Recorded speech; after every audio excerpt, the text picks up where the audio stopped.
Oh my God, we're back. Hello, everybody. Welcome to the next episode of A Conversation with Kely. Here once again to talk about a show that I think we're definitely more excited for. Last night we talked about BB Can and the start of I don't even want to call it a season. The start of that cycle of potential gameplay. I don't even know. But now we're going to talk about something that I think we're much more excited for. There is a Survivor season that has started up, and we are 2 episodes behind, and we're going to we are going to rectify that right now and talk about the 2 episodes that have come out so far from Well, Survivor we've 44. well, we watched the second episode today. Yes. But with that said, I am here with my lovely and beautiful co-host, Allie. How are you doing today? I'm good. I'm just drinking this bubbly. That's great. That's great. We love the bubblies. Not the Yeah. sponsor of this video. We don't have sponsors. We wanna again. We want to make sure we don't have sponsors for this or anything. But yes, we do love the bubblies. But maybe one day, who knows? But let's just have a good time. Yeah, so we're going to get right into this. Before we start off, what were your expectations heading into Survivor 44, especially after Survivor 43 really not being the best? I mean, honestly, I had pretty high hopes for the season because, like, I heard that that it was really good, just like really crazy. Mm-hmm. So, like, last season was not that great. I mean, it had its moments, but it wasn't the best. But this season, I had a lot of high hopes for. Yeah, I was pretty much on the same boat when it came to this season. I think it's pretty safe to say, as I said, 43, not the best season at all. Really wasn't a fan of the majority of it. I found the cast was okay. I just thought the season itself was just kind of to me. The winner especially was just not the best. Heading into the season, though, I actually did have pretty high hopes, though. I heard even Jeff Probst say that, like, this season is the best they've had in a while. And so that had me really excited. I really like what we saw of in our cast assessment that we did of the cast and things like that, and all the different personalities. So I thought this already had the potential to be a much better season. And I will say right now, based on these 2 episodes, I think we are in very good shape when it comes to this season. This cast is here to play right off the bat. I mean, they are just gaming. But I also think we have some really fun personalities to watch. We have a lot of people in this cast that I think are going to be very entertaining and fun. And overall, I'm feeling a lot better with this season than I did at this time for 43 already. Yeah, this season is already off to a great start. I mean, the boots have been kind of sad, Yeah. but like there are people that I did not expect to leave this early. Oh, but I think that makes it even better. But I know. That's what I'm trying to say.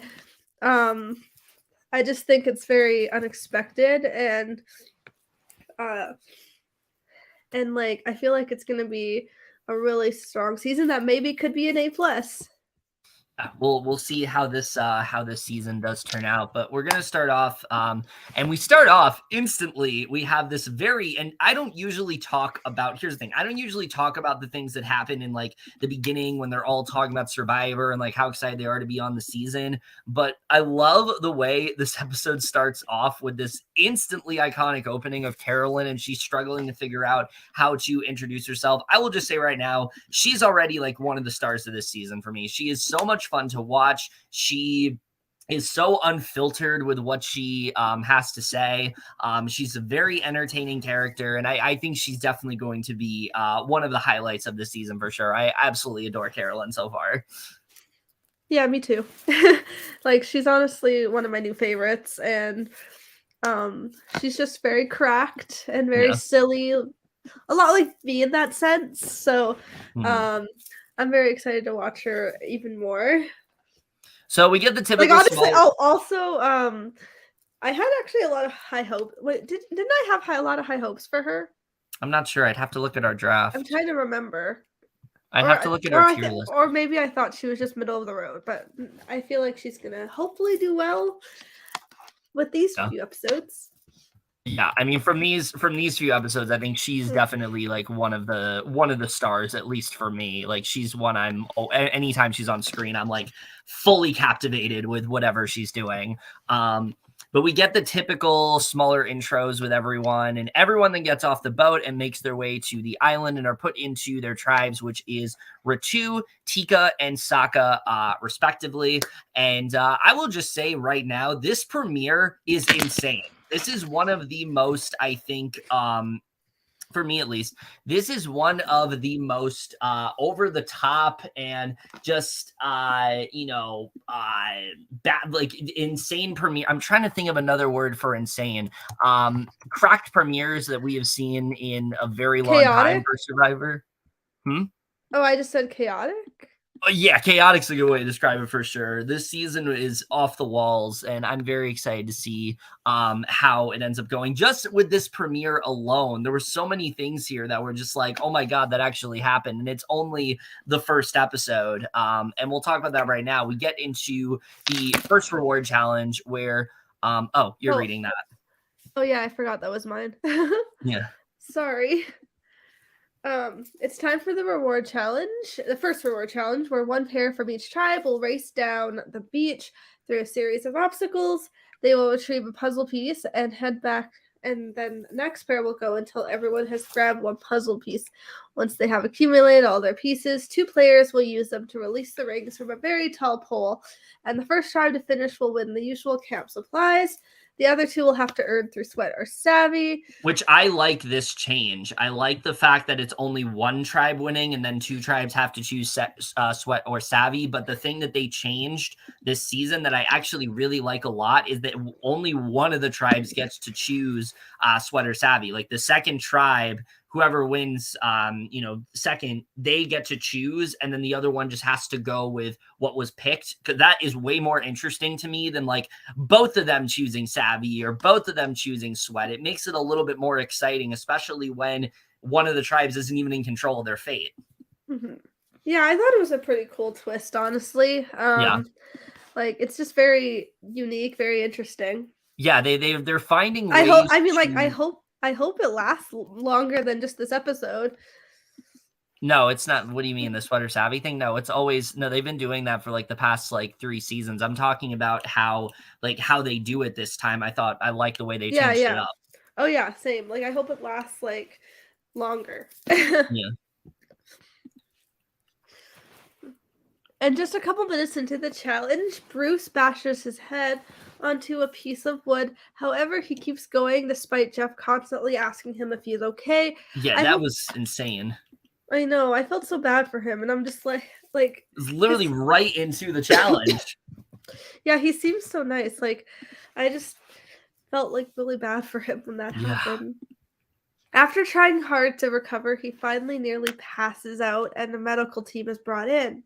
They grab him some oxygen, and he seems to make a strong recovery, as it appears he just needed a bit of oxygen due to the adrenaline rush within the game.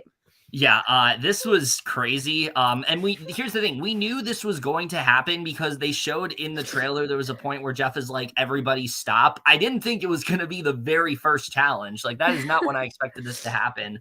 I know. But yeah, very big episode for the medical team, and we'll talk about why. But yeah, this was really crazy what happened with Bruce. But I was happy. It just makes me very sad. Yeah, I was happy to see at least at this point that he was okay. But we'll talk about a little bit more later on. Yeah. The challenge continues, and in a pretty consistent blowout, Sokka is the first to win immunity, with Ratu following suit, meaning they will get to choose sweat or savvy. Meanwhile, Tika will have to go with whatever is left. Yes. Jeff informs Bruce the medical team is okay with him continuing, but will monitor him. And then Jamie feels his challenge coupled with Bruce's fall amplified everything. Yeah, and I mean that's very much the case. I think especially with Tika, they're kind of now in this mindset where it's like, okay, now we really have to we really, now it's really like game time and things like that. And I think it's very interesting to see how that really just like springs this tribe into this tribe is really ready to play harder because of what happened to Bruce. But we'll get into that in a little bit. So we get to Sokka here. Everyone's really taking the time to bond. We see Matt is talking about how he has recently gotten out of a relationship and now has had to start playing this game shortly after, and is hoping he doesn't crash and burn from it. One thing I will say right off the bat that I like about this season is we are not having an overabundance of like these sappy, like meet me things of like, this is how we're playing Survivor, because I will say those are very important though. They are, but they drag out the episode and it keeps us from getting to see not necessarily. Not necessarily. They only last a couple minutes. I mean, yeah, but I just feel like after a while, at least, especially last season for me, it became very like it just became very monotonous, and it was like, oh my god, another one of these. Like, yes, they're effective, yes, they're sad, but at a certain point, it's like that's just too much. That's like a way to make connections with them. I mean, yeah, but one, I've heard that's like a new thing when it comes to new Survivor. Two, I also think that reducing it, especially in this episode, was the right call because it got us a chance to get to know everybody a little bit better. So, we see Danny is hoping that this is going to be a very fluid and flexible tribe, which I think it's definitely going to be based on what we get here. Josh, Claire, and Franny are walking through a path, and immediately they see a birdcage. And I will just say right now, I've not been a fan of how people have been getting idols in the previous seasons. This I love. I absolutely adore the addition of the birdcage. I really like what they ended up doing with it. What did you think of the birdcage overall and that whole way to get an advantage? I thought it was very unique, honestly. I definitely think it like adds a different kind of touch to the show. Yeah, I like it a lot. I think it creates a lot of paranoia, and I think it's really fun. Yeah, that too. So this birdcage, it's padlock, and they assume that it's a beware advantage of some kind, and they just need to find a key. So they try to build a fire, and Heidi springs into action, talks about how much people underestimate her, and she's actually an electrical engineer working in the steelmaking business. Engineering is all about problem solving, and she thinks this is what Survivor is all about. She's able to successfully build a fire for the camp. We don't get a lot of Heidi in these two episodes. As she should. Like, we love the women making the fire. Yeah, we don't get a lot from Heidi in these two episodes, but this was a really good moment for her, I think, and I hope that we get to see. It was amazing. I hope we get to see more of her in like future episodes. I thought it was just, I don't know, I thought it was a very powerful moment for her. Yeah, it was a good moment. We just didn't really, we haven't gotten to see a lot of her yet, but I do think this was a good moment for her. So Matt then talks about how right off the bat, he's getting really good vibes from Franny, and she thinks that they also are cut from the same cloth. They're both very needy, having fun, laughing together, and they have started planting some seeds of sorts, and she sees him as someone she could absolutely get farther with, perhaps even more than just a game sense, which we'll come back to that a little bit later, but very interesting dynamic between these two. I would not have expected, especially preseason, from like the interviews for these two to be as close as they are, but it definitely seems like that's going to be a pretty big thing this season. So we see a boat appear, and it's the usual twist where they have to choose a person to get on it. They all end up drawing sticks, and it ends up landing on Matt, who isn't too happy about it, especially when everyone is forming relationships. And what ends up happening with the boat, we will come back to that later. But for now, that's everything going on with Sokka up until the immunity challenge. So Ali, let's talk a little bit about Ratu and what goes on in that tribe, which there's quite a bit to talk about going on in Ratu. All right. They all walk to the beach and see a sign that immediately tells them to pick between Savvy or Sweat. If they pick Sweat, two tribes will work together to collect coconuts and place them into a net. They will only be able to pick up one coconut at a time and must alternate between tiles, and they will have 4 hours to complete it. If they pick Savvy, they have 15 minutes to complete a brain teaser and will only have one shot to complete it. They also are to remove the cover immediately. If they fail, they will have to wait 3 days for their tribe. Yeah, and again, I like that something else that I liked about the addition of Savvy or Sweat this time around is that they actually told them what the challenge was going to be. Whereas I believe in 42, I noticed this especially, like they just kind of like jumped into the challenge and they didn't even tell them what it was. It was just, oh, it's Savvy or Sweat. This time around, they actually have an idea of what the challenge is, and that makes it easier for them to determine, like, okay, what can we do here? And I thought that made this infinitely more interesting to watch now that they knew what the challenge was. Yeah, I thought it was really cool, honestly. Brandon is against the idea of a puzzle because of them already struggling with the previous one. Yeah, which definitely makes sense. They're not the best when it comes to brain teasers on this tribe. Ultimately, Brandon and Matthew decide to go ahead and complete the first sweat task. Yes. Brandon feels they could easily get through it in 2 hours. Unfortunately, this proves to be a much harder task than they expected, especially not realizing how big the coconuts were and how many were still sitting on the beach. Yeah, that shit seemed grueling. Like, if I could never do something like that, like having to find all these coconuts, then put them in this really, it seemed very slim bag. Like, I don't know how they did it, honestly. That seemed impossible. Oh yeah, it looked really hard. Yeah. They start to get a bit nervous, but continue to push through it, knowing the timer is running out. Matthew reassures him no matter what, after this, he has his back, and Brandon agrees. After finally finding the last coconut, they are able to complete the challenge and have successfully won their supplies. Yeah, which was a great moment that they were able to do that. Yeah. When it comes to Matthew and Brandon, we'll see how far they go. We'll see how that goes. Yep. Everyone goes exploring and finds the birdcage. Kane feels they need to walk away now, so if they come back and find it, they won't think anything of it. Again, this is why I love the birdcage. I love how stealthy some of these people have to be, and it creates some interesting scenarios, which we'll talk about in a little bit. Matthew is able to build a fire, and everyone talks about how much wilderness skills he has and how they would truly all be lost without him. Yeah, I mean, I think that's definitely safe to say. These this tribe is not the smartest. We'll say that right now. No, I really like this tribe. I think. Oh, I love the tribe, but I'm gonna say it. I'm gonna say it right now. All the tribes are very entertaining. Oh, that's not what I would. They're entertaining for sure, but are they the best at gameplay right now? I don't know about that, especially with how this tribe plays things out. But I do think that Matthew is definitely the most I think equipped for, building fires and things like that. He definitely seems like he's going to be like the physical guy on the tribe, him and Brandon. Yeah. He talks a bit more about how he's having more fun than anyone, and that all comes from his sense of adventure. And he gets that from his mom, who was a camp director for the YMCA. So as a kid, his earliest memories are outside swimming rivers and climbing trees.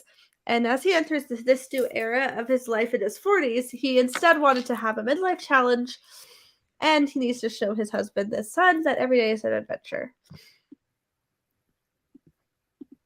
Which was a really nice moment. It was until something. I thought like the connection went out because you were quiet. No, I was waiting for you to read the next. Note. I just thought you had something to chime in. No, I don't really have much to chime in here, other than the way we go from this really sweet moment to what happens next. Oh gosh. He later is climbing a rock and ends up taking a pretty big fall, which briefly dislocated his shoulder, but he is able to pop it back in.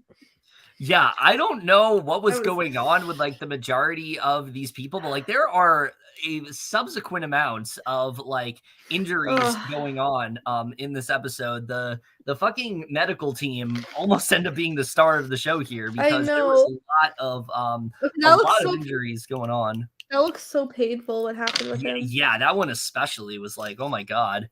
Yeah. However, he did have some cuts on his fingers and a burning sensation on his foot, which scared him because he wants so much from this journey and doesn't want his own stupidity to take him out. And yeah, I was so worried for him there. I was like, oh my god, not Matthew. I know. And he's been working so hard to get there. I felt so bad for him there. That was like awful. Too. That was brutal. Yeah, it was. He is told by the medic to put his shoulder in a sling and that he needs to be careful and he's worried about the challenge now.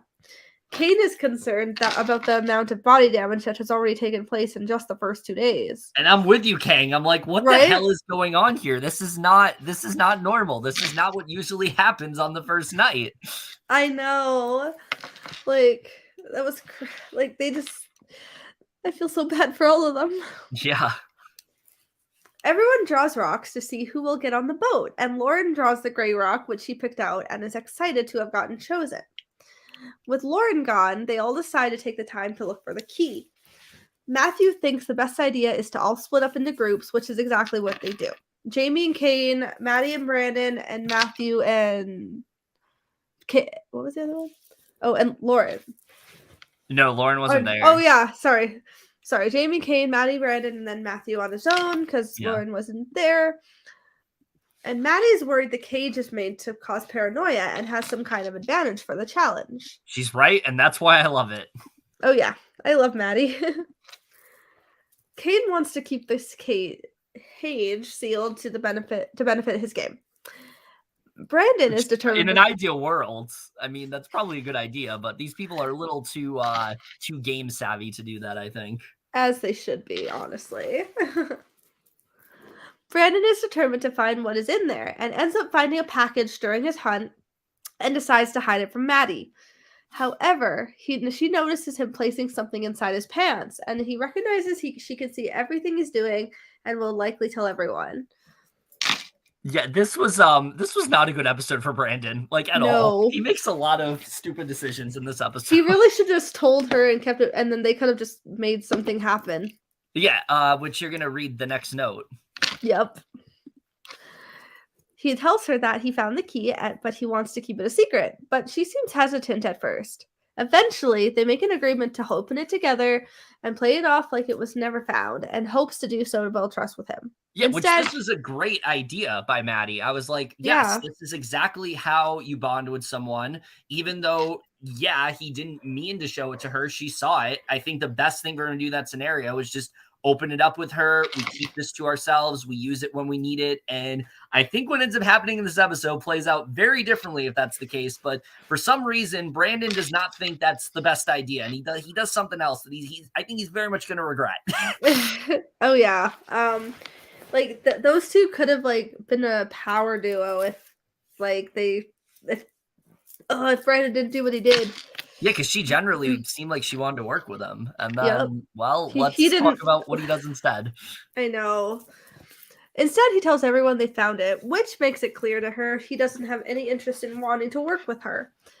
He goes into his bag with the others and tells them he has found a hidden immunity idol, but also an orange medallion that has no power, and they are all shocked that's what it was and wasn't something for the entire group. Just the shock on everybody's faces when he opens that bag and it's an idol, and they're like, oh, that's what it is. And he just shared it with everyone. On one hand, I feel terrible for Brandon because he didn't know what was going to happen. But two, it's like, you probably should just open it with Maddie to begin with, and you wouldn't have been here. Yep. Yeah, it's like they could have been like a really good, strong duo. They really could have. Like, I was sad when he didn't trust her. Yeah.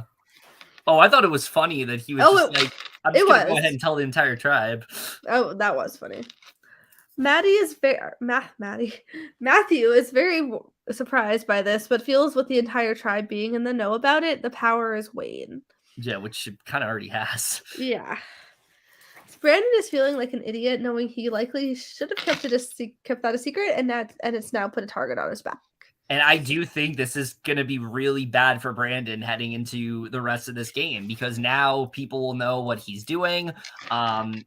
I don't know how he's going to be able to bounce back from this. Because I was really feeling for him in this moment. I was like, oh my God, this could be really bad for Brandon. And I don't know what's going to happen. Obviously, we'll talk about what happens a little bit later, but this was a really bad moment for Brandon. Again, I don't necessarily fully blame him because he didn't know that it was going to be an idol. And I'm sure if he knew it was an idol, he probably would have played it differently. But again, he had that opportunity to work with Maddie and just like kind of keep it to just the two of them. And instead he dodged it and the entire tribe now knows about it. So yeah, I'm of two minds. Like I feel bad for the guy, but at the same time, it's like you probably should have just worked with Maddie. I know. Like, what are you doing, bro? I had I had high hopes for you. Yeah, so that's everything going on with Ratu, at least until we get to the immunity challenge. Let's talk about Tika for a bit. With Sweat chosen, they are left to compete the Savvy puzzle. And I will just say right now, out of the three tribes, I think Tika is like easily my favorite. I love all of the people that inhabit it. They're all really fun to watch, and I really like the dynamics going on. So they're going to be the tribe that It's I really think I'm the most excited to watch week to week. So we see Helen's very worried because of how tough these challenges have been in the past and really wants to step up because she has a strength with brain teasers. Everyone also wants Carson to step up despite not really wanting to, because we know that he really wanted to downplay that going into the season.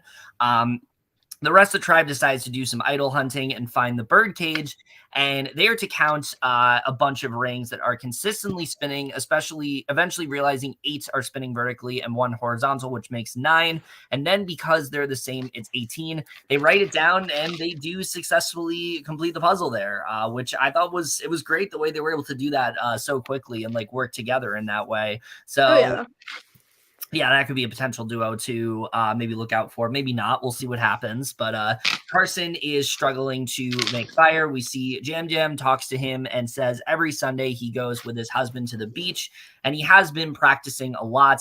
And I will just say, Jam Jam is delivering exactly the way I want him to. He is so much fun to watch. He is very much, I think, my winner pick at this point. And these 2 episodes are showing why. He's everything that I want him to be.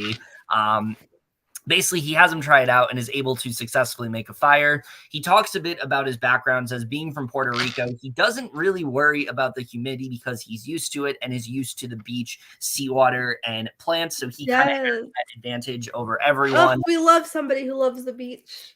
Oh, yeah. So they bond over their constant love of Survivor, and then they dive into their love lives a bit. And Carson talks about how he's actually never been in a relationship, and he's also gained 30 pounds to come out here. He was 115 in January. He had never been to the gym. That's like crazy. So he's hoping weighing 145 allows him to focus on a strategic part of the game and not be so hungry that he can barely move. And I'm actually really liking Carson so far. I think he's a very interesting story because we just don't see a lot of people like him playing Survivor. We usually see like very physical people and things like that.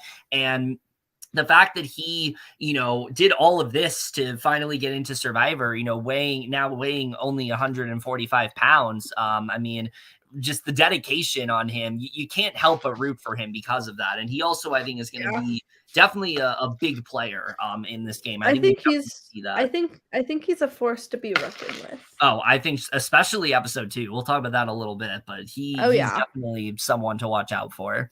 So he's definitely someone who can get very snaky. Yeah, for sure. But unfortunately, then we transition to something that is a little bit more somber. We see that despite having an incredible recovery after the challenge, we see Bruce is seemingly quite weak and quiet and rejects pretty much any food that's presented to him. We see the medic ends up coming over, and Bruce admits that his head is killing him. And when he checks his blood pressure, other doctors come in, and pretty much through this, they do unfortunately have to pull him from the game immediately due to the severity of his head injury. And my heart just broke for Bruce here because seeing what he went through and how quickly he was able to cover, I was like, okay, maybe he's going to be fine. He's going to push through this. His tribe was kind of viewing him as like he was the leader of the tribe. He was the one like hyping them up and things like that. He was kind of like, he gave them that optimism, but then seeing that unfortunately fade away and the injury just kind of took over was just so sad to watch. And I just hope somehow he is given a second chance at some point and he's able to get to play the game to the fullest of his ability, because unfortunately it was cut short here. I do think Bruce would have probably done really well, but I think it's important to focus more on the fact that he wasn't able to play the game to the fullest of his ability, and it's always really sad to see him go. So hopefully he gets brought back at some I point. was so But sad for him because like he really wanted to play, yeah, and that just hurt my heart a lot. And like yeah.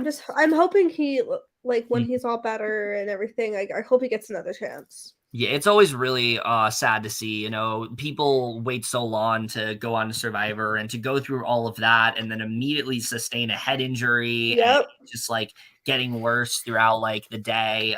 It's just really unfortunate. So I just it's hope so Bruce, sad. wherever he is doing okay. And I hope, you know, he is one day able to get that second chance and play this game to his fullest ability, because unfortunately he was not able to here, and it was really sad to see him go. Oh yeah, So yeah, it was we have that heartbreaking. happen, and It was heartbreaking. yeah, it really was heartbreaking to watch, especially because like again, like it did seem like he was able to recover, and to see that not work out, it made it all the more sad, you know. Mhm. So yeah, that was very unfortunate to watch. But getting more into the Tika tribe, we see Helen is feeling very good with Sarah and Carson, feels that the three of them could work really well together. I don't know about that. We'll see. I was like completely here for this alliance. Oh, I was too. I like those three. Um, but Carolyn, meanwhile, feels that no one on her tribe wants to talk to her, and the only person she's made a clear connection with is Bruce, who is now gone. So now she's in a situation where she really doesn't have anyone. People have always viewed her as the loud, crazy, and emotional one, but she's coming out here from the point of view that it's okay to be different and a little bit loud, and she wants to play the game as her authentic self, but she can't be too aggressive, and maybe she needs to work on her strategy and can't fixate on how nobody is talking to her, and just the perseverance in Carolyn, I just You absolutely know, love. I love her optimism. I love how she isn't, you know, again, she is her authentic self. She wants to play the game as much as herself as she can, and I feel like that's what makes her just such a fun character to watch so far. Yes, she's a bit quirky and things like that, but there's nothing wrong with being quirky. oh no, but I just really adore her optimism and how fun she is, and I think this is a really great moment for her. Oh yeah, me too. I love her so much, and I have so much potential for her. Oh yeah, Like after this episode, and especially the like focus that she's I been love getting. her so much. Yeah, especially the focus she's been getting in like these two episodes. I do think Carolyn is gonna make it very far. I So think so too. At least like jury. yeah. So everyone receives tree mail that one person now has to get onto a boat, as we already heard. Carolyn immediately volunteers, but they're like, nope, we're going to just draw sticks and see what happens. So Sarah ends up being chosen. And with that said, we're now going to get right into the summit here, which Aly is going to talk about. All right. They all get off the boat and take the time to get to know each other a little bit. Sarah, Lauren, and Matt end up having to choose their own path and make a private decision. Yeah, and before we get into like said private decision, hi Devin, by the way, great to see you. Hey, Devin. But yeah, before we get into Miss you. that private decision, I like that this time around we actually got to see them bond a little bit and actually get to see like the friendship that they formed, because I actually do think that them going on a journey, it is very important, especially Oh, yeah. like last season. Owen and Noelle in particular would not probably have worked as close as they did if it wasn't for the summit. So That's true. Yeah. I think it's very important to actually see the three of them bonding, because Oh, for yeah. all we know, Sarah, Lauren, and Matt could actually go very far together in the game, Mhm. and this could just be the start of that. So I I like think that we so. actually got to see that here. I think so too. I feel like those three would definitely team up, Yeah, like at a swap or merge, because yeah. like, and also it's kind of like a very unique three too. Well, there's no swap, but yes. Well, not right now, Yeah. but yeah, it'd be a very cool and like unique three to work together. Yeah. And also, I will say Sarah is actually very impressing me. Mm-hmm. I love her. Yeah, I like her so far. All right. They each receive a message that says inside the bag there are 2 packages. 2 of them say lose your boat, but one of them is an advantage. If they get the advantage, they have They have won it No, and they are have won done. it. Yeah. Oh, they have won it and are done. If Mhm. they draw a loser their vote, they will have the option to redraw from either of the 2 remaining packages. If they draw another one, they cannot vote at their next 2 tribal councils. Yeah, and once again, I like the fact that this is something completely different from what we got in Oh, yeah. 43. It's so cool. It definitely, like, this is not like 41 and 42 where it's like we're just kind of redoing what we did in 43 but better. This very much feels like its own season, and this is like the perfect example of that. Oh, yeah. Like, I think it's just really cool how they did it, and, it's just, like, very unique way. Yeah. All right. Sarah draws the first package and receives a lose your vote at first. So she draws again and ends up getting an extremely powerful advantage that is known as the inheritance, which would allow her to secretly inherit all of the advantages and idols played at one tribal council. All she says is she's playing the advantage, which is like very powerful. And honestly, it's kind of cool that Sarah got it because like Yeah. she's someone I didn't have like super high hopes for in the beginning, Mhm. but now I like really love her and she's impressing me. So her having this advantage is really great. Yeah, for me, this is a better version of the knowledge is power, Yeah. because the way this works, basically all you have to do is just figure out what advantages people have, get them all to play it at the same time, and then you play it and it's yours. That's Mhm. literally all you have to do. You don't have to ask somebody a Well, question. I mean, I will say it's still very it's very overpowered Oh, still it's cuz definitely like OP. cuz like what if like 3 or 4 powers and advantages were played and Yeah. then she gets all of them to herself. No, it's definitely OP, but I like it because like I like this more because it feels a little bit less, it feels a little bit more fair in that way, whereas knowledge It is power. does. Like you have to tell someone, hey, if you have an advantage, they have to be honest and things like that. I Mhm. also was upset with it because of the idol system, but now the idol system is a lot different. Yeah. I'm fine with something like this. So we'll see Mhm. how it goes. But right now, I'm honestly okay with this advantage. I think it honestly is really cool. I like the fact that it's super secretive. All she has to say is she's playing it, and then it's hers. I think it's Oh, very yeah. it's going to be interesting to see how this really does go, though. Like, is she going to be able to hold on to this? Is she going to be able to keep it secret, or is there going to be, rumors of it out there? I We'll mean, have to see what happens. knowing her so far, she seems very secretive, so I don't think she would tell anyone. Yeah, she doesn't seem like a very, like, loud, player. She's definitely a little bit more Yeah. quiet and subtle, and I think that's gonna Mhm. work to her favor. Oh, yeah. She's doing really well so far, and Yeah, she I'm is. honestly very happy she got this power, and Yeah, me too. it's very original. Mhm. Alright. Matt draws the first package, which is a lose your vote, and then draws another, which sadly also is a lose your vote, meaning he cannot vote for the next 2 tribal councils. It's not a good day to be mad. No. I mean, yeah. We'll get more into, like, his how he is on the tribe, but later, but, like, ugh, not the best Not for going him. great. No. Lauren draws the first package, which ends up being a bank your vote. So she will secretly not vote and keep the voting parchment to use as an extra vote to use at a future tribal council. Which Yeah, so I'm actually very excited that she got this one too, yeah. because it's really good for her. And like, I don't really know how strong of a she is on her tribe right now, like with the Yeah. other people. So I kind of think she needs it. Well, this advantage I'm a little bit more concerned about. I don't really know how this is going to go for her, but we'll talk about why in a little Yeah. bit. So Hmm. we'll see how this plays out. Oh, she needed it though, for Oh, sure. she did. And like I love Lauren. She's also another fave of mine. Yeah, she's fun to watch so far.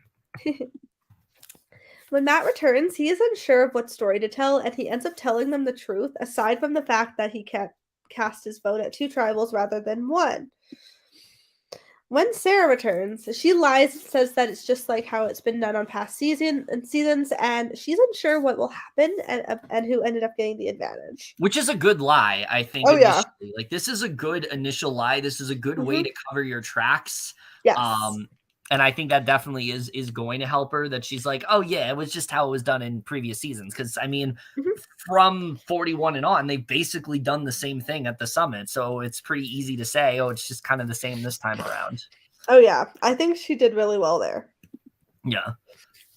When Lauren gets back, she tells them about the bag that was there for her to draw her vote, either lose her vote or a secret advantage, and tells them she lost her vote, but doesn't tell them about the bank vote at all. Which I'm honestly I'm kind of happy she did that too. But the lose, me too. I mean, well, I'm happy she told she lied about the bank vote, but I'm kind of Yeah. sad that she mentioned losing her vote because I don't want it to come back and haunt her. Yeah, we'll see how that goes. Let's talk about, but again, like I said, I always enjoy watching the summit. I like the way they've implemented it throughout the previous seasons. And I think it's gonna be interesting to see how this ends up going. Is there anything else you want to say about before we move on to the immunity challenge? So far I think we've covered everything from that.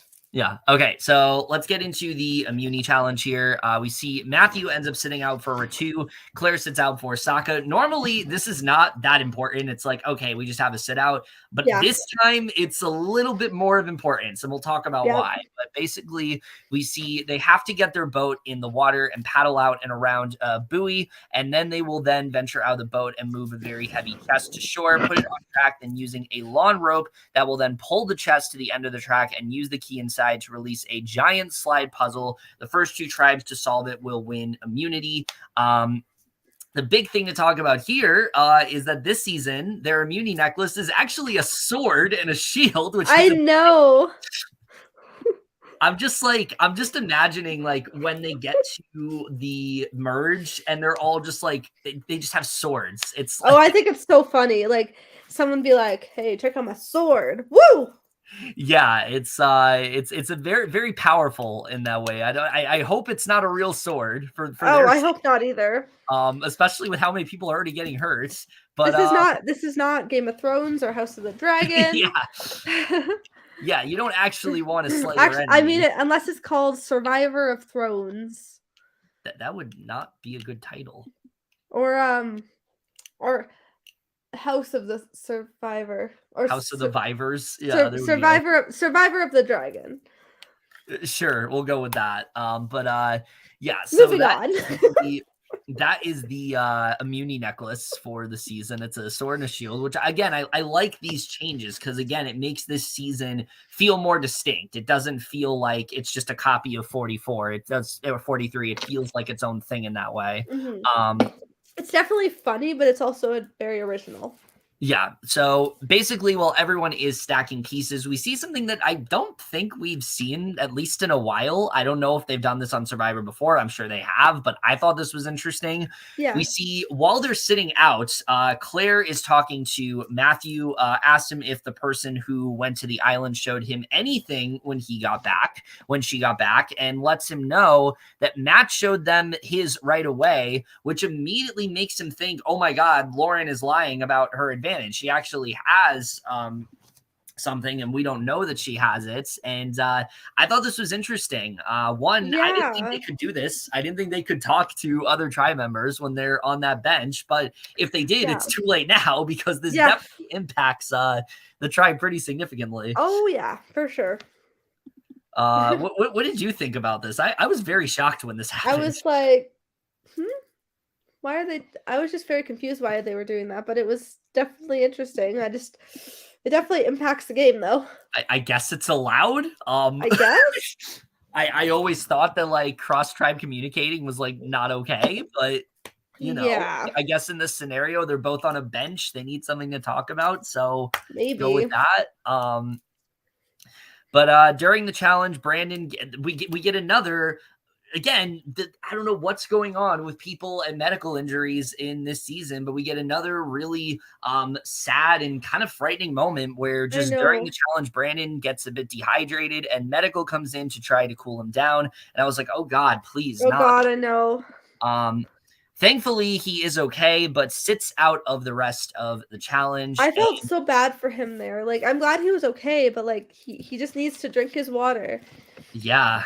Yeah, a lot of people just need to stay hydrated. I mean, he was probably just very warm because it's hot out there. Probably, and probably just hasn't drank enough water. Yeah, Fiji is very, very dangerous temperatures, it seems. So Brandon, thankfully, is okay. He does sit out the rest of the challenge, but ultimately Sokka is able to win the challenge, with Tika also winning, which sends Ratu to Tribal, which I will just say was the best possible outcome because there was a lot of craziness going on within the Ratu tribe. And oh, yeah. It's so entertaining. What I think is easily one of the most cracked tribes we have seen in recent Survivor. And Ali's going to talk a little about just all the madness going on within this tribe.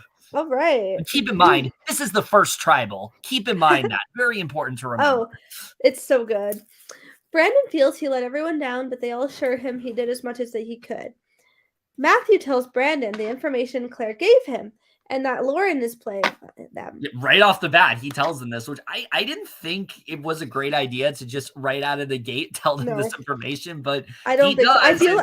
I feel like he should have just kept that to himself. Oh, I think so too. I think what he probably should have done was like try to talk to Lauren himself and see if she's still gonna bullshit him, and maybe she'll like, be honest. And then if she doesn't, then he can go ahead and like tell the rest of the tribe. But he just goes right for the jugular there. Oh yeah. Brandon is surprised and didn't initially think Lauren wasn't a big threat, but now realizing she may have an advantage, and he finds her incredibly dangerous. Yeah, like I said, this tribe really just like gets off to a crazy start, and it doesn't stop here. Yep. Maddie tells Lauren how much control Brandon has right now within the tribe, and that he is playing everyone, and especially with an idol. She says they are not on the same page, especially after the cage debacle. He has connections with everyone and has an idol, and they have a chance to get the votes on him. And I will say right now, I saw a lot of people saying that like, oh, Maddie's playing really hard. Maddie's doing too much. I honestly don't think she was, because I don't think so either. I think especially with what happened with Brandon and the fact that now let's say people didn't know he had the idol. It's not public knowledge. Okay, then I think maybe she's doing a little too much. But this is literally public knowledge. Everybody knows he has this idol. Yeah. And if she doesn't do this, people probably don't do anything about it because Brandon's a really good talker. Brandon has a lot of people on his side. So I think the fact that she immediately was trying to target him was probably the right move for her. I don't think she was at all. Yeah, she was just trying to say he was a big threat, which is true. Like she wasn't being like all messy and going all out there. She was just being strategic. No, it's not like she threw out like because Maddie was just being smart, because she is smart. Yeah, it's not like she threw out like 3 or 4 different names. Like she wanted Brandon out, and she was very steadfast about it. So yeah, exactly. Lauren wanted to go into this tribal and not vote, but after what Maddie has presented, she thinks it may actually be a good idea. Jamie is incredibly conflicted with what to do with the guys and the girls on completely different pages. Now, Jamie is the one that I'm like, she's definitely doing too much right now. Yeah, I mean, I don't dislike Jamie, but like I don't have like really high hopes for her still. No. I feel like she'll probably be one of the next few to go. Yeah, I just don't hate her. She's just kind of messy.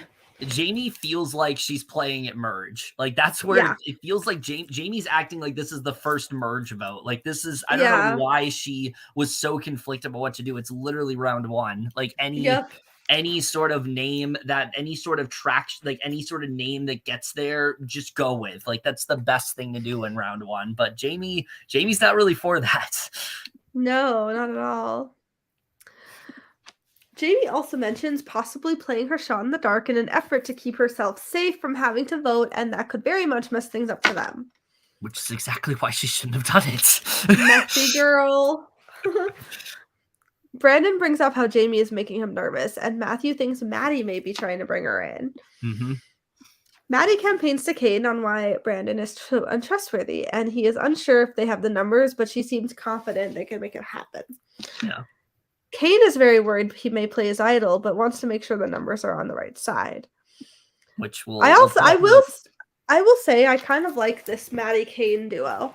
Oh, me too. And we'll talk a little bit more about that later on. But yeah, I think they definitely have the potential to be a very strong duo. I know. Maddie then campaigns to Matthew, and he is unsure what to do because Brandon is his closest ally at the moment. But if the numbers are there, he may have no choice. And while he doesn't trust Lauren, he doesn't think he can trust him either. And it seems like no one is sure where the right side of the vote is going to be. They are all such a mess. Yeah, they're all such a mess. I feel like the only one being rational is Maddie. No, literally. I don't think any of them played this round well except for her, which is funny because of how this ends up going. Mhm. So we get to the tribal here. Jeff immediately asks Jamie about the vibe of the six, and she says that it's tense and her mind is moving fast, but the game moves faster, and whoever can keep up will be here tomorrow. We see Matthew says that he's very much not comfortable because of how many names have been thrown out constantly. Again, let me remind you, it is round one, and already Yep. we have this craziness going on. I'm here for it. Yeah, me too. Lauren says she has alliances with a few people here, but to hear the Brandon say that there is a snake among them makes it feel a bit uncertain. Jamie talks about how they do have an idol that Brandon found, and because he found it, it is his. Which again makes it that much more threatening. Matthew says that the knowledge is power because the more tribe members become aware of it, it lessens its power. And Brandon reminds them that they didn't even know an idol was in there at the time. So Brandon's really trying to be like, guys, this is not a threat. You knew about it. We didn't know that it was an idol. Like, it's fine. And I'm like, Brandon, you're already fucked. Like, there's nothing you can do here. I know. He tried. Like, he definitely tried to save himself, but I feel like his best move in that sense is to like really just kind of like shift the conversation into something else. But he Yep. really is trying hard to like defend himself here, and it's just not working. So I know. all right, let's talk about the craziness though of this vote, because when they all go to vote, we see Lauren decides to bank her vote, but before they go to vote, Jamie basically just goes ahead and lets everyone know she will be playing her shot in the dark tonight, and her reasoning did not make sense to me. She says that it's a numbers game, and she's told everyone what she is going to do, and withholding her vote doesn't matter at all. So basically, she is withholding her vote, even though there's potential for her to maybe go because she's going to play that shot in the dark. Because at that point, if I know that someone's playing a shot in the dark, I'm just going to vote for them, because most of the time, statistically, at least when somebody has played their shot in the dark, they end up going. So I thought this was going to be like a death sentence for Jamie. I was like, oh my God, this is such a bad move. So I feel like if she didn't end up playing it, she probably would have left. Yeah, I think so too. But before they go to vote, Matthew, out of nowhere, also plays a shot in the dark because I guess he doesn't want to make a decision here. And then out of nowhere, well, kind of not out of nowhere, but also, oh my God, it was only the first episode. Brandon just plays his idol right then and there. So let me just recap. In the first episode, we have had two shot in the dark plays. We have had Lauren banking her vote and playing her advantage. And now we've had an idol play. All in the first episode. It's insane. Absolutely. It's so chaotic, but I love it so much. Yeah, again, I'm much like this is the start of a great season. Oh no, I much prefer this to like last season where the consensus was Mariah because she didn't do well in the challenge. When she was like busting her ass at the challenge. So yeah, so basically we get to the votes, and it is one of the most insane votes I've seen Survivor in a very long time. Most of the votes are for Brandon, and it means that there is one vote left. Also, we need to talk about Jamie's Shot in the Dark play is the first official, and it finally puts my theory to rest that there is no such thing as being safe with the Shot in the Dark. Jamie proves that theory is incorrect because her shot in the dark actually ends up being safe, even though what? That's insane. Yeah, first time we've ever seen it. Like I said, I was beginning to think that there was no safe option, and it always was just going to be a death sentence. But no, first, we all thought it was one of those powers that's just basically a myth. Yeah, useless. But yeah, she ends up being safe, which is great because I don't think she needed to play it anyway, but that's a whole different story. But yeah, we get to the votes here. Most of them are for Brandon, and they didn't count leaving one vote. And by one vote, the person that you thought was potentially going to win this season, unfortunately ends up being first boot, as Maddie does leave with only one vote. And I know you especially were very excited for her. So what do you want to say about Maddie here? Yeah, as expected, her only vote was Brandon because he didn't trust her. But I mean, he got his way, so there's that. I will say, like, I'm just really sad that they got her so early because she had so much potential. Like, especially if they went I feel like she would have went really far if she went through here. Like if she didn't Yeah. actually leave, if she escaped leaving, she probably would have went really far. I think so But too. but I feel like she'll do well like in a second chance season or or maybe even a first boot season. Yeah. But I really enjoy her a lot, and she seems really nice and very smart, and she still did some good work in the first episode. So it was definitely sad, but also chaotic. Yeah, I was really disappointed to see her go here because I was very much looking forward to like seeing the rivalry between like her and Brandon. I think it would have been so much fun to watch. Also, I feel like if her and Brandon like escape leaving this round, like I feel like they would have become a duo. Maybe. Well, or at least try to put something together. I feel like Brandon would have tried to like work closer with her, but it also feels like Maddie's someone where it's like, you know, you don't want to work with me once, that's it. I feel like that we very much would have seen like Maddie and Kane type dynamic, which I think she said that she felt like she had the most control on the tribe and she would have stayed if that was the case. Now, that's always easy to say because you're seeing things through your perspective. But I will say, I think if this happened, which I will say, I don't think all these advantages were played to get Maddie out. I don't think that was the plan at all. I think it wouldn't. People just didn't want to vote Brandon and they didn't want to make a decision. And I think that's basically what ended up happening. Like Jamie played her shot in the dark because she didn't want to make a decision, didn't think her vote mattered. Matthew didn't want to choose between Brandon or Lauren, so he just didn't choose at all. And then Kane and Maddie and ended up voting for Brandon, and it didn't work out because Brandon ended up voting for Maddie. So yeah, I don't think that they did this to get Maddie out. I think they expected for it to be Lauren. Also, I will say that like if Brandon and Maddie both escape leaving, I feel like the duos of Brandon, Matthew, and Maddie Kane could have teamed up as something. That's definitely possible. I think, Lauren probably goes if they do that. I know that'd be so sad, but I mean, I would have been here for that alliance though, but it also would have been sad for Lauren. Yeah, I really like Lauren, so I don't really want to. Me too. I love her. But yeah, very, very shocking to see. In her reflection, she says she put her money where her mouth was and came up short, but it feels good to come up short, and she's happy to what she was able to do and was wishing she could do it for longer, but knew she was walking a balance beam and it went a bit topsy-turvy. And again, going out, going out the way that Maddie did, I feel like is the ideal way to go out.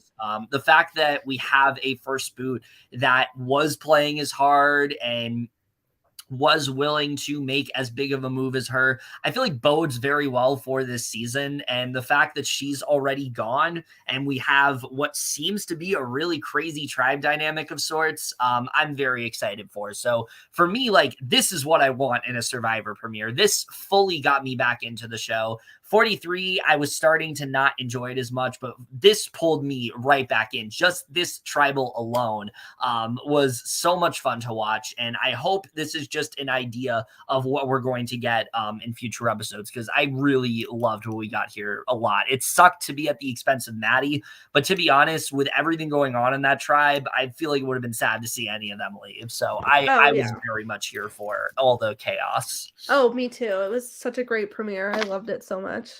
Yeah, so we're going to get into episode 2, which I also thought was a really great episode, particularly one tribe that I'm very excited to get the chance to talk about.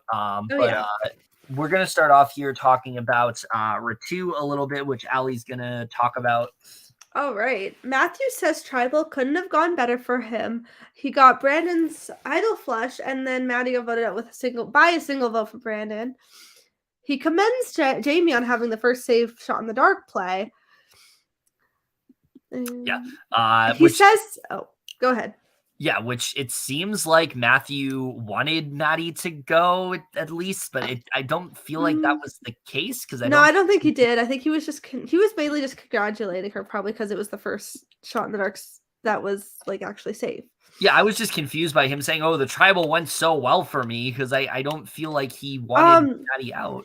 It seemed like it's because he's trying to probably be like, he's probably trying to control the tribe, and he's probably trying to get like everyone else to like everyone else targeted over him kind of thing. Which seems to be working. He is in a good spot. Oh, he is. He definitely is. He commends. Oh yeah, I said that. He says he only played it because he knew he was safe and didn't want the heat on him, which means no one knew where his allegiance is. Which that's fine. I don't have a problem with that. Makes sense. I still don't understand why Jamie played hers, but him playing his, I get it. Yeah. Lauren talks about how she is now. Lauren talks about how she now is in the most power with her extra vote. Which we'll see how that goes for her. Yeah, because I don't think she's in the best spot either. No, unfortunately. Kane feels this went poorly for him because he's the only person who voted against Brandon and thinks as long as he can repair things, he should be okay.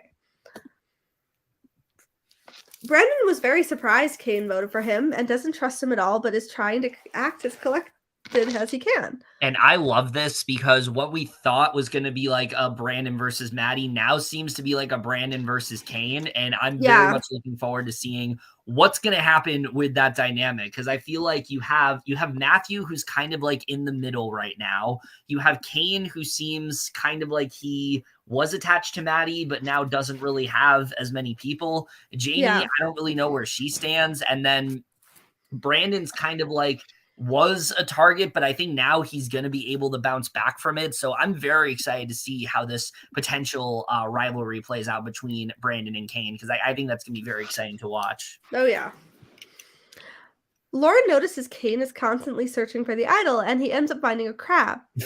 They all pick up on the fact that this is not where the firewood is, and he is likely looking for idols. Yeah, this is not good for Kane. I think Kane is the second the Ratu goes to tribal. I think that Brandon's probably targeting Kane, and I could see a scenario where Kane does end up going. Yeah, I think it's either going to be Kane or maybe Jamie. Yeah, I just don't feel like Kane really has anybody but they also don't trust Lauren, so it's like weird. But Lauren has the extra vote now, so I think she'll be fine. Maybe not after this tribal, but I think she'll be okay. Unfortunately, that's all we get of Ratu in this episode. That's true. We didn't get much from them. Yeah. All right. Going over to Sokka. Matt talks about how he was in a very vulnerable state recently, getting out of a relationship that meant the world to him, and he wanted to come into his game, putting that behind him, and then lost his vote at the next two tribals on the journey. And even though things aren't looking good, he has found a real connection with Franny, and he really likes her and trusts her, and it seems to be going a lot deeper than that. Franny is happy he trusts her and that they can talk freely, but is worried they will eventually be seen as a pair. And despite saying this, they continue to work closely together, which Claire tries to warn her about the fact they are already being seen as a close duo, and Franny says they gravitate toward each other. No. Which, what do you think of this Matt and Franny dynamic? I actually, I'm here for it because they're both, just the nerdy type, and if they become a thing, it'd be really cute and just very sweet because there's not very many Survivor showmances. Mm-hmm. Yeah, we haven't had one in a long time. Yeah, so it's it'd be really cool, honestly. I'm here for it. Obviously, if they like each other, I'm happy for them. But I just thought they just need to be careful because their tribe is already very wary of them, especially Claire. Yeah, I really like Matt and Franny a lot. I think they have a really sweet dynamic. Especially seeing Matt have a relationship and forming this close connection with her. It's really sweet. Yeah. I do think one of them is leaving very soon because it seems like this is already putting this target on their back. They haven't done a good job of, and Franny talks about at one point, she tells Matt, we need to separate themselves from each other, but meanwhile Franny is literally joking around with Matt while Claire is trying to warn her not to. So I know I think out of the two, I think Matt is probably the person that's going to leave because it seems like Franny has a close connection with Claire. She wants her to stay in the game, but right now I don't see this lasting very long. I hope that maybe after the game and after the season, who knows, maybe they're dating right now and that's great. Yeah, who knows. But I don't see this lasting very long at all because they just need to be. It's already putting a very clear target on their back. Oh yeah, they're definitely going to be targeted and split up if they go to tribal, which is definitely sad. But they just need to be very careful. But they haven't really been very careful lately. No, not at all. If anything, I think they just doubled down on their dynamic. Oh yeah, definitely. Danny is also looking for idols, and while doing so, he finds a slip of paper, which he plans to tell no one about. Which I is literally forgot about Danny until that's this very, episode. which is very smart. But I also agree, like he hasn't really been shown much. Yeah, that's why I'm glad he got this. Oh, me too, because it definitely gives him more of like a story. Yeah. He's unsure if he picked the right time to find this power, and he decides to open it up and finds out it is an idol. However, it also contains a silver coin that has absolutely no power, and whatever he does, it is entirely up to him. Can I just say real quick, this is why I like the idols a lot more this season, because now they actually have the ability to hide this from their tribe members. They don't have to just like say a phrase. They don't have to gain a bunch of beads. They have this idol, so and now they can actually like keep it to themselves. And I think Danny deciding to just, not tell anyone about it, at least for right now, is really good for him, because I will say I don't really know where he is on his tribe, like in terms of the dynamics. But I think him having this idol, it's going to be good for him. Oh yeah, I think so too. And him not telling anyone is really good for him, because I don't think he's gonna. Because I feel like with his tribe, he's probably in a good spot. Especially with like the Franny and Matt thing, like they're definitely at the bottom right now. I think so too. So I think this is really good for Danny, and if he can keep this, if he can, like if he's careful, he can keep this power for as long as he needs to. Yeah, we'll see how that goes, but that's everything going on with Sokka. Let's go over to Tika, who undeniably are the stars of this episode.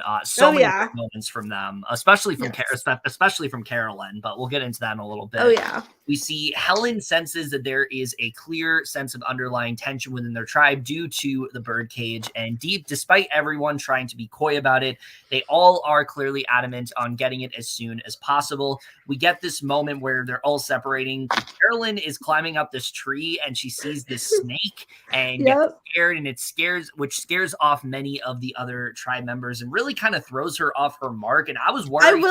I will say that is me though, because if I saw a snake like that, I would be like, get me off here now. Oh yeah, I was really worried for Carolyn here. I was like, oh shit, I really hope this doesn't like throw her off, because it just, to me, it seemed like she was going to be so scared of the snake, she wasn't even going to want to look for more. But we get this really great moment with her where she talks about this story about how her son swallowed a tooth once, and she literally had to dig through his poop in order to retrieve the tooth to like put it under his pillow for the tooth fairy. And that this kind of gets her to be like, okay, if I can do that, I can do this. And she then finds this piece of paper, which then proceeds to tell nobody about it. And I love that so much. Yeah, a lot of great moments, like I said. She's honestly like just very resilient and very strong.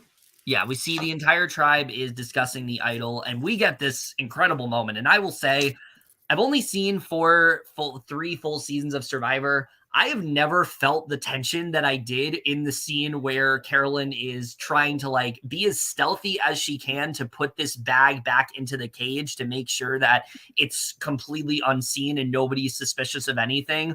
This was one of the most suspenseful scenes I've seen in a Survivor episode. I absolutely, it was crazy. Riveted watching her doing this. We see she's doing her best to be as sneaky as possible when no one is looking, because she wants to see what's in this bag. So she goes and opens the cage with the key she now has. So she grabs the bag and puts it in her pants, and then realizes the cage is open and she is the only one who's been away from it. So she runs back, puts the bag back, and locks the cage before they are able to find her. And now she has an idol, as well as some of the beads of nothing. And right now, I think Carolyn is in a spot where this is going to work out in her favor. I don't think anybody suspects that she has this right now, but my God, what a tense scene to watch. I was worried.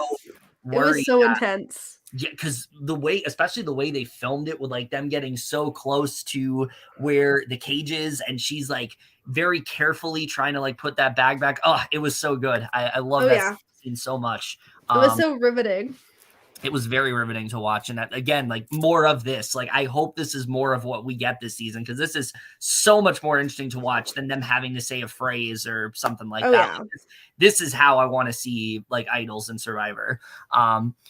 So when everyone Me returns, too. they notice that something has been opened, and Carson knows that someone is being deceptive, and it's one of them that has something to do with it. And we kind of get this like little game of Clue where everyone's trying to interrogate each other, going as far as to like go through their belongings and things like that.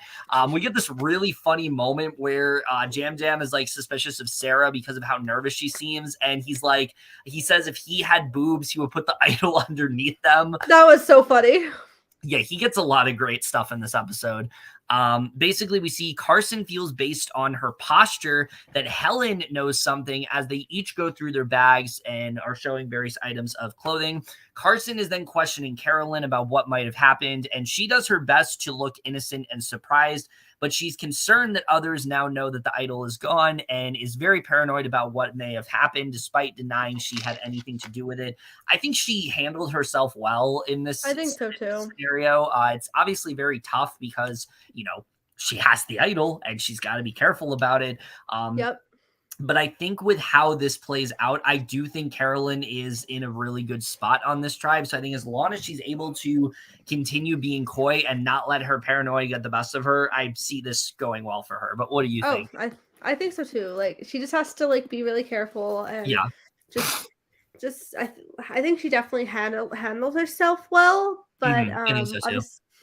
obviously we'll get into more later about her game, but yeah, so far I think if she goes like if she can continue doing what she's doing, she can make it far and with this idol.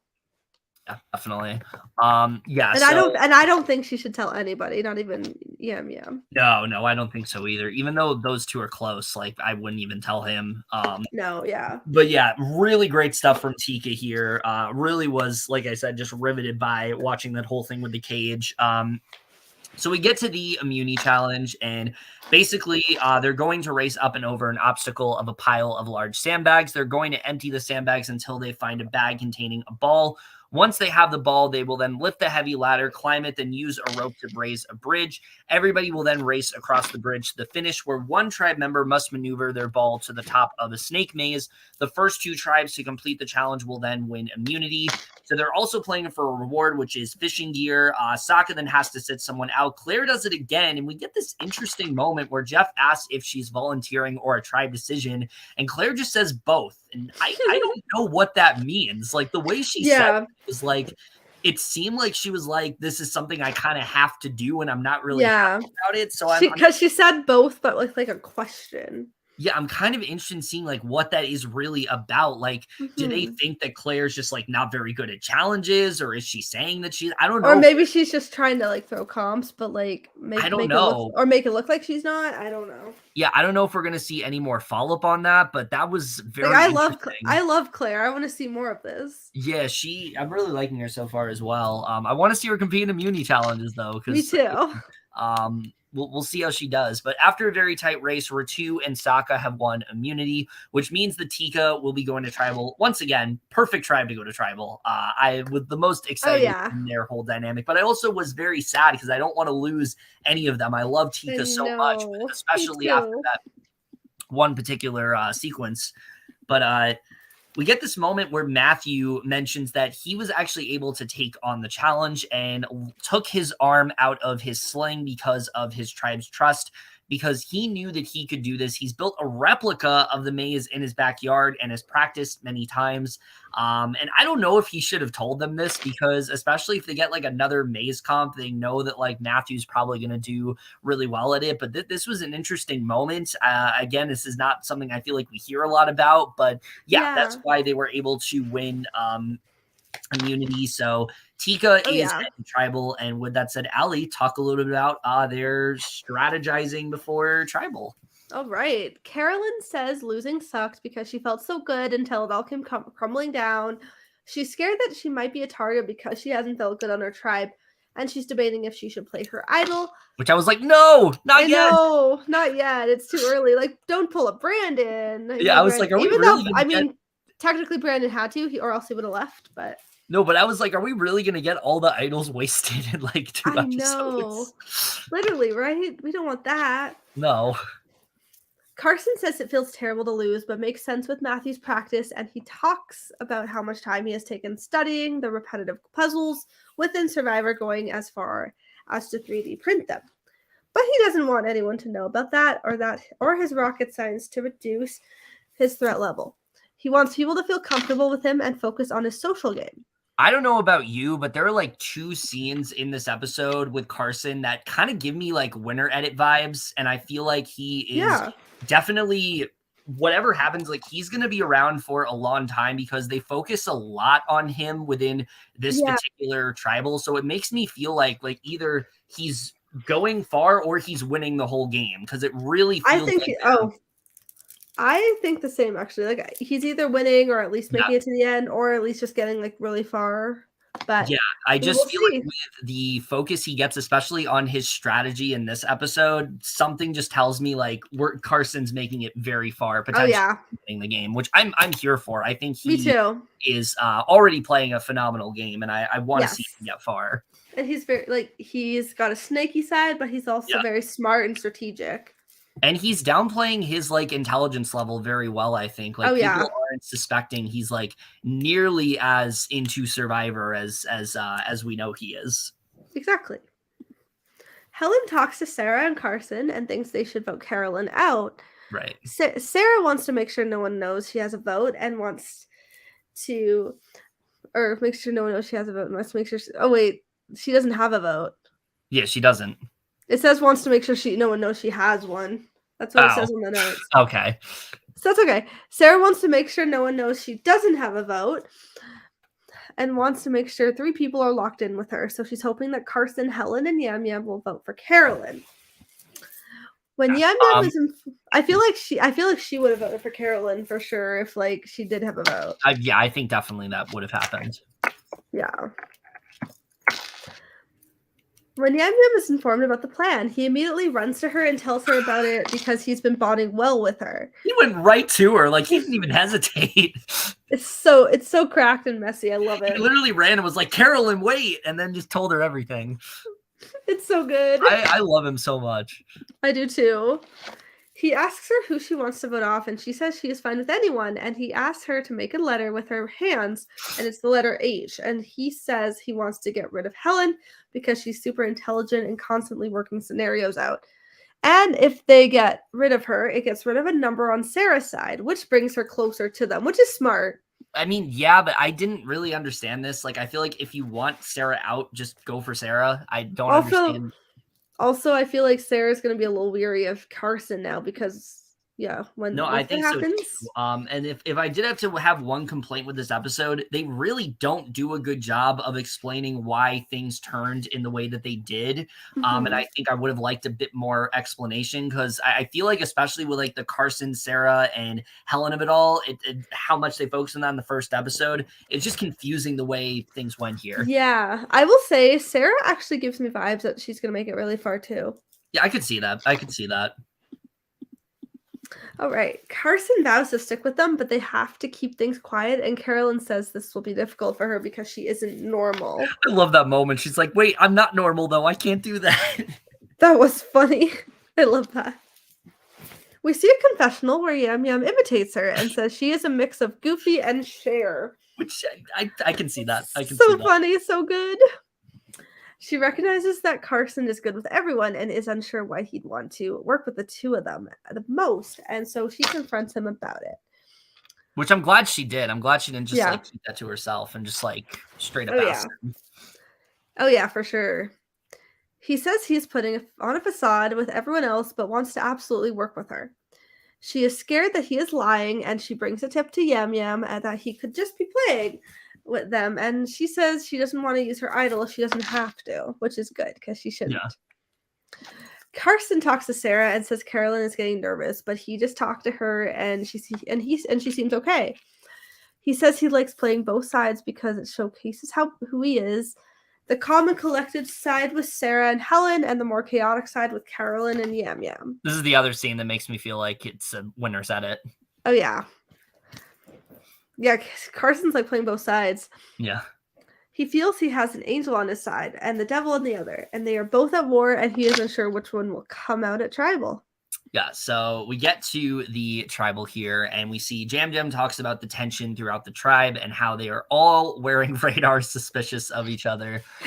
Helen says that she's very fearful because if she's talking to Sarah, I almost said Sarah Lynn. What the fuck? This is not BoJack Horseman. If she's talking, watch BoJack Horseman, by the way, phenomenal show. But anyway, if she's talking to Sarah or Carolyn, she thinks she knows what's going on, but when they talk behind her back, she doesn't know what is, and that could be the reality, and her downfall could be her delusion, which definitely sounds like closing words considering what happens. She says that they need to be strong and start winning challenges, especially with only 4 people after this, and they will not be strong until they do. Sarah thinks being with people that you trust very much is also very important for tribe strength. Carson then mentions that Bruce was like their strongest tribe member, and if he were to just vote someone out based on strategy, they might not be able to win challenges, and they have to consider alliances and who they are working with, and that is what may be complicated. Jeff then notices how exasperated that Carolyn was when Carson was talking, and she starts getting emotional, and Jam Jam basically says this is just who she is, and even cries opening a piece of a papaya. And so all the moments that they have meant so much to her, however, she knows she is staying, and it will come down to who is talking and strategizing with her.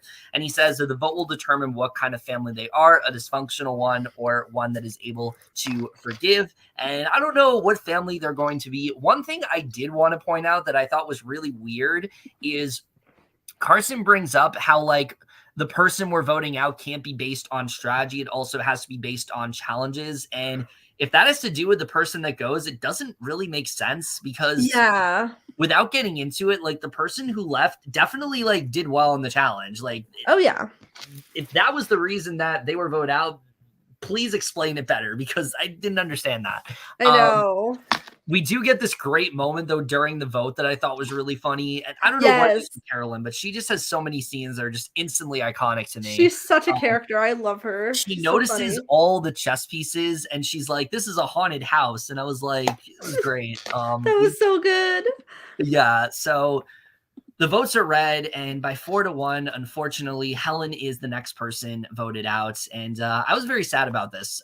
Wait, isn't it 3-1 because Sarah doesn't have a vote? Oh, yeah, that's true. Yeah, 3-1, Helen is the person voted out. I was very sad about this for a couple reasons. One, because I really like Helen and I liked her dynamic. But 2, because I don't think they did a good job of explaining why it had to be Helen. We saw in the first episode that like Carson was working very closely with Sarah and Helen, and then he started to work closer with Carolyn and Jam Jam. And I'm just not quite sure like what changed exactly, like what made him pivot. I think they should have done a better job of explaining that, but also why couldn't they get the votes on Carolyn? I just didn't quite understand it to me. Yeah. So it just didn't feel satisfying. Yeah, they had Carson flip to keep Carolyn instead of Helen. He was kind of snaky there. Yeah. And then Sarah obviously would have kept Helen, but she didn't have a vote. Yeah, it was just really sad to see her go. But we see. So I feel like, Carolyn. I feel like I do feel like Carson's gonna have to do damage control with Sarah. Oh yeah, definitely after this. And I will say I was also very sad with this vote too because I loved Helen. I had very high hopes for her as well because I think I'm pretty sure I had both Sarah. I had both Maddie and Helen on the draft, and I think you. Let me see. Did you? Yeah, I had Maddie. Yeah, you did actually. Yeah, Helen was actually your winner pick besides Maddie. Oh yeah, I know. I thought I remember I just had so many high hopes for her because she just gave me that vibe that she was gonna win or do really well. I mean, I don't blame you. I definitely saw that too from her. But she will definitely come back and kill it. And who had Bruce? Was it you? Yeah, I had Bruce. Okay, so I lost 2 and you lost 1. Yeah. But yeah, we do get that. But Bruce, Maddie, and Helen will come back and kill it. Yeah, just the entire cast will come back.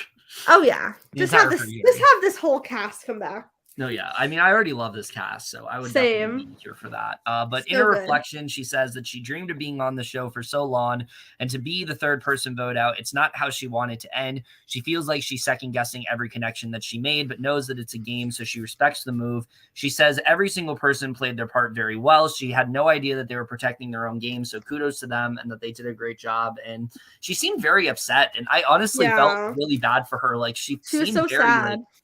betrayed. Like if when Jeff is like snuffing her torch, you can just see that like she's like really devastated to watch. So Yeah. again, I felt so bad for Helen in this moment because I feel like she made a very close connection with like Carson and Sarah and I know. was betrayed by the both of them, especially because Carson was very much the swing vote here, like undoubtedly the swing vote. And so the fact that unfortunately she ended up going, it was unfortunate to see. So yeah, I was very sad to lose Helen. Those are the first two episodes. Helen leaving notwithstanding, because like I said, I don't think they explained very well why she had to be the person to leave. I I know. was very pleased with both these episodes. Oh, me too. I think if they're able to maintain the quality we got here, I think we're in for a really great season. And Oh yeah. I think this for me could be on the level of 42, potentially even better, because I just really love this cast. And the Me other too. thing I I will love say, again, I want to reiterate, I like that this feels like its own season. It doesn't feel like we are just we are just regurgitating what we did in 43. They really are like making it its own thing. And I think stuff with like the bird cage and things like that, it just keeps it very exciting. And if we're able to sustain that momentum, I think this is going to be a great season. Oh yeah, I have so much potential for this season to be great, and Oh, yeah. because these first two episodes were incredible, and I'm so excited for tomorrow's. Yeah, we'll definitely see how tomorrow's episode goes. But other than that, I think that's really all we have to say. Is there anything we want to plug before we wrap this up? Right now, just like stay tuned for more Survivor and Big Brother Canada. Where is it? There it is. And then like obviously like our other like reality shows, The Traitors, they're gonna do at some point. The Circle season 4. Yeah. Finish the Mole. Season 4. You mean season 5? Sorry, 5. But yeah, anyway. But we will get around to those soon and then just do like a season review for those. Just because we've been so busy, we couldn't do them like weekly. But those are coming. Yeah, very excited to talk more about this season and all the other stuff. Also, I want to promote this again over on my channel. Allie and I are going to be starting a monthly series called What We Watched. We're basically me talking about all the shows that we watched together and give spoiler reviews on each of the TV seasons. So definitely look forward to that. I think that's all we really need to plug for now. But other than that, guys, that's it for this video. Hope you guys enjoyed it. Again, apologize for this being delayed and not when these first two episodes came out. But we're going to try to be more consistent with this podcast and whatnot. We will. We kind of fell off of it last year, and we're trying to make up for that. We just get so busy. That's why. Yeah, we do. We really do. But that's it for this video. Hope you guys enjoyed it. We will see you guys in... I almost did my fucking intro for my regular channel again. Remember, couples who podcast together, stay together. You guys are great, and we love you. Love you guys. Have a good night.